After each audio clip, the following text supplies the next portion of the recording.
Bonjour à toi, chère jeune femme de valeur. J'espère que tu vas bien. Je suis contente de te retrouver pour ce numéro de notre émission préférée.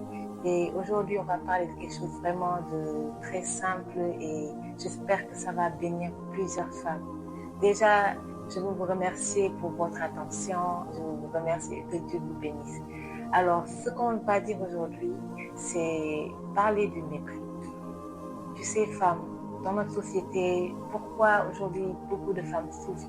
Pourquoi aujourd'hui beaucoup de femmes n'arrivent pas à s'épanouir, que ce soit dans leur mariage, surtout, ouais, je vais appuyer sur le mariage parce que aujourd'hui, on a constaté dans notre société que la femme, pour retrouver vraiment son épanouissement dans son mariage, elle trime, elle a tellement de méthodes, elle a tellement de conseils, alors que peut-être que c'est par de petites choses, des choses simples, qu'elle peut avoir un bon épanouissement dans son mariage. Aujourd'hui, je vais parler du mépris parce que j'ai remarqué que dans notre société, aujourd'hui, beaucoup de femmes prient pour avoir un bon mari, pour avoir la bonne personne. Et pourtant, Dieu tend la main, hein, vous savez, Dieu tend la main. Toi, femme qui t'attends à une bonne personne, toi qui pries depuis longtemps pour voir la bonne personne, je te dis la vérité. Dieu entend ta prière. Et Dieu, des fois, il envoie la bonne personne, mais tu n'arrives pas à reconnaître cette bonne personne. Pourquoi? Parce que tout simplement, tu méprises la main de Dieu. Tu méprises la personne que Dieu met près de toi. Vous savez, des fois, Dieu, quand on lui demande quelque chose, il ne donne pas directement la chose euh, comme il nous l'a, comme on le veut en fait. C'est pourquoi, femme, je veux te dire que tu es une aide. Si tu n'étais pas censée être une aide, Dieu ne t'aurait pas créé pour aider l'homme. Et effectivement, parce que tu es appelé à aider l'homme, que Dieu, quand il te donne la personne, il peut te le donner sous une autre forme. Il peut te le donner dans une forme dans laquelle tu ne t'attends pas du tout. Par exemple, tu peux demander au Seigneur, voilà. Et surtout, beaucoup de femmes idéalisent la personne. Je sais de quoi je parle. Beaucoup de femmes idéalisent la personne. Tu peux dire, oh Seigneur, donne-moi un homme vraiment, un homme riche, un homme qui a beaucoup d'argent. Et Dieu, il va t'envoyer une personne, voilà, auprès de toi, qui va venir tout le temps te saluer. Hey, comment vas-tu? Comment vas-tu, ma soeur? J'espère que tu vas bien. Il va tout le temps venir te saluer, tout le temps venir te saluer. Dieu te tend la main, Dieu t'a envoyé la personne, hein?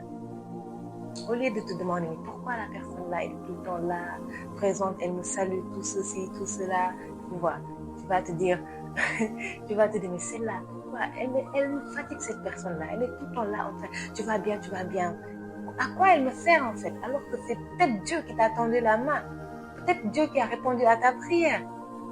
Pourquoi tu es une aide femme? Parce que tu es appelée à effectivement aider l'homme. Dans un de mes posts concernant ce thème, je pouvais dire que Dieu peut t'envoyer la personne et que tu ne puisses pas reconnaître, j'espère, si je me rappelle bien, c'est ce que j'ai dit, la personne dont tu t'attends peut venir d'une manière, voilà, qui n'est pas belle à voir.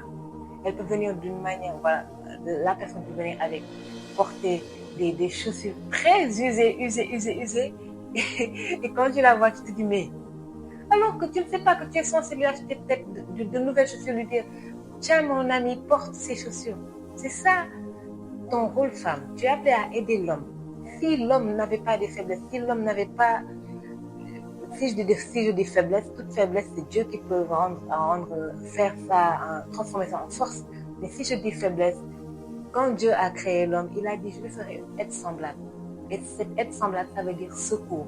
Quelqu'un qui va secourir l'homme, quelqu'un qui va aider l'homme. Parce que Dieu a donné à l'homme de pouvoir cultiver un jardin, de pouvoir travailler, et de pouvoir s'améliorer, de pouvoir évoluer, de pouvoir devenir, dominer sur la terre. Maintenant, toi, femme, tu es appelée à aider cet homme-là à dominer. Tu es appelée à aider cet homme-là à remplir la tâche que Dieu lui a donnée. Et donc, si, quand il vient à toi, quand Dieu répond à ta prière, que la personne vient à toi et que tu la maîtrises, tu peux passer à côté de la personne. Alors que tu es censé aider cette personne-là à arriver là où Dieu veut que cette personne arrive. Excuse-moi, femme, cet homme que tu regardes de haut aujourd'hui, cet homme que tu regardes, dont tu ne prends pas égard, cet homme que tu méprises aujourd'hui, peut être demain le milliardaire dont tu priais pour que Dieu t'envoie. Cet homme-là peut être l'employeur de l'entreprise dans laquelle tu veux travailler. Cet homme peut être, même si ça ne doit pas être ton mari, cet homme peut être la personne par laquelle Dieu va passer pour te bénir d'une bénédiction pour laquelle tu priais pendant des années. Donc, s'il te plaît, femme, revois ton regard. Vous savez, ce qui peut faire la différence, c'est le regard qu'on a vis-à-vis de la personne. Si on a un regard méprisant, je vous dis, on ne peut pas s'attendre à ce que quelque chose de bon puisse sortir de la personne. Mais si on a un bon regard, je vous assure que des bonnes choses peuvent sortir. Tout dépend aujourd'hui de ton regard. Quel est le regard que tu as envers la personne que Dieu t'envoie? Quel est le regard que tu as envers la personne dont tu t'attends? Je t'ai dit, Dieu peut t'envoyer la personne. La personne peut venir près de toi, te saluer tout le temps. Et puis, à cause de ton regard, tu ne te rends même pas compte que c'est la personne que Dieu t'a envoyée. Et demain, lorsque la personne va devenir ce que Dieu a prévu qu'elle devienne, alors que Dieu te l'avait envoyée pour que tu puisses l'accompagner sur ce chemin, pour que tu puisses, toi qui es une aide, puisses l'aider à devenir cette personne qu'elle doit être dans le futur, un président de la République par exemple, un DG d'entreprise, un milliardaire très connu dont tout le monde va parler. Demain, tu vas avoir il va partir dans les bras d'une autre femme et tu vas te dire, mais mince, comment j'ai fait pour rater la personne? Et dans ce cas-là, tu te rappelleras que moi, je prie que tu te rappelles de quel est le regard que tu avais, quand cette personne est venue vers toi. Donc, c'est pour te dire, femme, change ton regard. Tu sais, le regard peut t'ouvrir des portes et t'amener des bénédictions. Et ton regard aussi peut te fermer des portes. Vous savez, quand je me rappelle dans la Bible de l'histoire de Saül et de David, quand Saül a regardé d'un mauvais œil David, la Bible dit, Saül regarda David d'un mauvais œil. Et quand il l'a regardé d'un mauvais œil, c'est là qu'il a commencé à combattre David, parce qu'il a juste regardé d'un mauvais œil. Donc, tu peux regarder quelque chose d'un bon œil et avoir la victoire et voir des bénédictions, voir des bonnes choses. Vous savez, je vais vous dire une chose. Quand on regarde quelque chose, c'est la manière avec laquelle on regarde quelque chose qu'on reçoit la chose. Si on s'attend à recevoir quelque chose de mauvais de la personne, c'est parce qu'on la regarde toujours d'un mauvais œil. Mais si on s'attend à recevoir quelque chose de bon de la personne, c'est parce qu'on la regarde avec un bon œil. Donc, femme, revois ton regard. C'est le regard qui peut faire la différence. Je te le dis encore. Et sache que ton identité, c'est de pouvoir aider l'homme que Dieu place auprès de toi. Toutes ces choses-là font partie de ton identité. Et je t'invite vraiment à revoir qui tu es vraiment et pourquoi Dieu t'a appelé vraiment à être une aide pour un homme. Parce que cela aussi fait partie de ton identité. Hein? En tout cas, vraiment, je voulais t'interpeller concernant cela. Revois ton regard.